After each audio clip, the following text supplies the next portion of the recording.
Hey friends, hi, hello, vanakkam. In the interview series which we are doing with civil servants, we are meeting multiple persons and they are inspiring us to a different level. We are going to meet one such inspiring personality this week, and she is none other than Ms. Shreya Gupta IPS. So she has cleared UPSC in 2018 and currently posted in Tamil Nadu cadre. We have got multiple insights from her, and especially in this part, you are going to see what are all her takes on optional subjects and how to deal with English optional particularly, and how can we take our journey in a better, easier manner. So there are multiple inputs from her. So over to the video. Hello, ma'am. I am very happy to have you in the interview. And starting first, so how did this journey of Shreya Gupta started, and how does it feel of being Shreya Gupta IPS today? Over to you, ma'am. Hi Shruti. It Actually my journey started 2 years back. It was This was my first attempt, so I gave the exam in 2018, and I started preparing 2017. In 2017, actually, I was working in Trichy in Tamil Nadu. I was working as inspector in customs and central excise, and I had come there after giving my preliminary and mains. And for interview, I prepared from there only, and that's how it all started. I had started thinking about giving this examination when I cleared my MA final year, but I was not so sure at that time. I was not confident if I could give this exam at that point of time or not. Plus, I was looking for financial independence as well. So this is the reason why I did not appear at that time. So first, I took up a job as a trainee editor. After that, I gave SSC and became an inspector. And after that, I cleared UPSC, and I'm here today as an IPS officer. This seems as an easy journey, but I could understand the amount of effort you would have put in for this. And what degree did you did, and how did you entered into that excise thing, and what pushed you towards UPSC? Actually, I did my MA in English literature from Delhi University. After doing my masters, I always had the feeling that I was not doing enough uh, for the people in our society. I always had this feeling when I joined my job in publishing, and even later, that I could give much more than this to society. And like I always had this feeling of giving back of whatever I had learned in terms of learning, education, and because I feel myself to be privileged to have come this far in our country, and I therefore thought that I should make efforts to, like contribute for whatever this country has given me to give it back. So this was how I decided to appear for UPSC, and I felt in my heart that there is no platform apart from the civil services which could give me the launching pad to actually serve the nation. I think this is the highest grade in which we as civil servants can enter and make an impact. And the highest level of trust has been imposed on us by the government of India, that we can bring the change that we wish to see in our country. As far as exercise is concerned, I thought that being a woman, I always wanted to be financially independent. I come from a middle class background, so I always thought that once I am financially independent, then I could move on to all the other arenas that I want to explore. So I gave all the previous exam to just be sure of myself that I have a job in my hand, and after that I could like conquer the world. So yes, that was why I gave the other exams.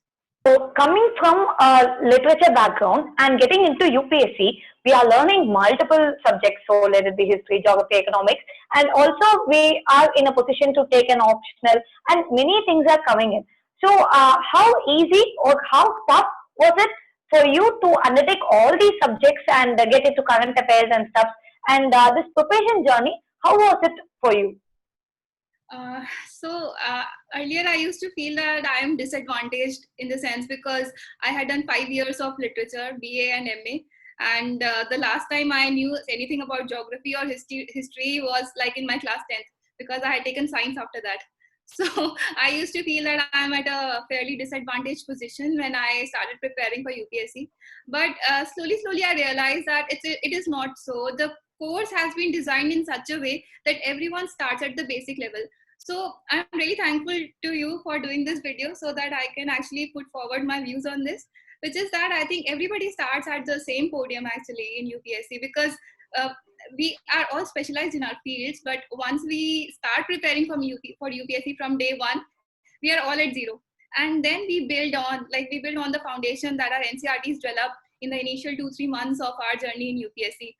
So I think that the NCRTs that we have, it helped me to go back to all my basics, understand everything again, and then take forward my preparation. And the other thing is, I actually later on, like after 4 or 5 months, I realized that I was actually advantaged to have literature as my background, because I was already very confident about my optional, even though my scores in optional was not as good as compared to GS, I would say. But because literature exposed me to such a wide field that I was appreciative of all the subjects that was there. Like I used to follow one piece of like advice, or you can say a mantra that I always had, which was that I love all the subjects that are going to be asked in UPSC. So even if it is geography, which I did not know even G of geography, so I used to think, I used to have this thought in my heart that no, you love geography. So when I approached the subject, it was with a very positive approach. And also I always used to think that it's okay, even if I don't score anything, at least I'm going to learn something new. So I feel if we as candidates for UPSC have this idea of going towards a subject to learn something new, then I think we gain more and we are able to retain it more also. So this is the way I approach the different subjects in UPSC, that like be positive about them, approach them with an open heart, and approach them as a learner. Let the exam happen, it's okay, but at least you learn so much. Sure, man. This is a very good advice for most of the aspirants, because always in schools we'll be having like, I don't like that subject. This teacher, I like her a lot, so I like the subject a lot. But coming to UPSC, obviously we all will be like, we want to learn all the subjects, and without having that much interest, it is really tough. So, one more question, ma'am. So, taking literature as an optional, would you suggest that only people from literature background, it is better for them to take that as optional? Or is it okay for anyone who have interest in English can take literature as their optional? I firmly believe that anyone can take this optional. I even feel that those who do not have this subject as their graduate or postgraduate subject, they should actually go ahead and take this.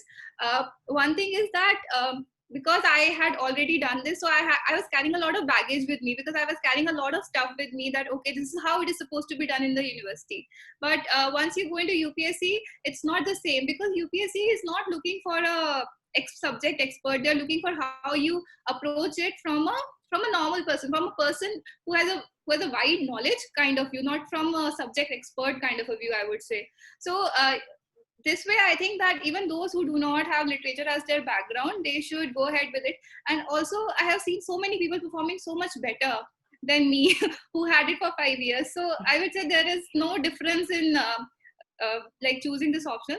The only word of caution is that it may not be as scoring as other options, because if you look at those trends and all, but I think optional should be taken from the heart, because you cannot score if you I really think you cannot just study anything, because in the optional, UPSC allows you to explore and try to understand that where you could actually get marks also, and also learn something new. So I carried on literature because I thought that I just could not give up literature, because it had been with me for so many years. But if I had the time, because I had only 1 year, if I had the time, I might have taken some other subject to learn new things and stuff. But yes, I do think that anyone can take literature as an optional. I have guided a lot of people who have actually gone ahead, and they are fairly placed today, I think. And there's not even dearth of material. Like earlier, it used to be said that for UPSC there is no, for English literature there is no material available. It's not true. If you go on the website of IGNU and if you go on the website of SOLDU, you will find a lot of material available freely by the government to approach this subject and have a good hand at it.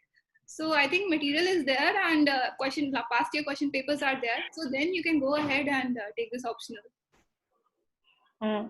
And yet again, there is some other myth that is going on. So whenever we take an optional, they'll also compare it with GS and stuff. So if it is in geography, we have 100 marks in GS. If it is political science, we have 300 marks in GS. So all these kind of comparisons also come in. Is that right, ma'am? So you might have heard a lot of myths regarding this. So how did you tackle, like, okay, this is my optional. How can a person just stick on to the optional? Because we also see aspirants who just keep on switching the optionals. So they shift, take one, then when people say that is better, then they keep on shifting. So how should an aspirant get stick on into a single optional? Actually, when you're asking this question, I'm just reminded of my days when somebody would ask me, "So, what is your optional?" And I'll say English literature, and then they'll say, "Is that even an optional?" So this used to happen with me a lot. And here in my academy presently, there is nobody else who had this optional. I'm the only one with this optional here. So the thing is, it's a very different optional, but the way it helped me was I was never bored. Like when I was doing GS, I was doing very different subjects, and when I would do literature, so I will be in some other dimension, like tackling like Shakespeare and reading novels. So what I would used to do is I'll take up 2 hours every day, and I'll just go read the novel. And what I would do is like whenever I have time, I'll pick up my novel and read a bit, because then it's like you go in a different zone. Also, you feel happy also, because then you are cut off from all the question papers you've been solving and everything, and then you feel nice also about it. It's true that it's possible. I cannot speak of other optionals so confidently, but it is possible that anybody who has geography optional and they also have to give geography GS, then they might have an advantage or something. But I think it all evens out at the end of the day, because geography optional, if you say, is so like expansive that even geography people are like, they are always into their optional so much. With English you can actually be very natural with your optional. And the other thing is, there is no set pattern of writing an answer in English literature, because it's literature, it's about you, it's about how you perceive the present literature at your hand. So there's not even a set question paper, or not even a set answer. So then you are given even more freedom to write the way you want to, write the way you want to express yourself. So I think that advantage is also there. So I think it evens out. It's not like just because my optional is not one of the GS subjects, I'm going to lose. I don't think it happens that way. Yes, ma'am. And my optional is also geography. So I could understand what you are saying.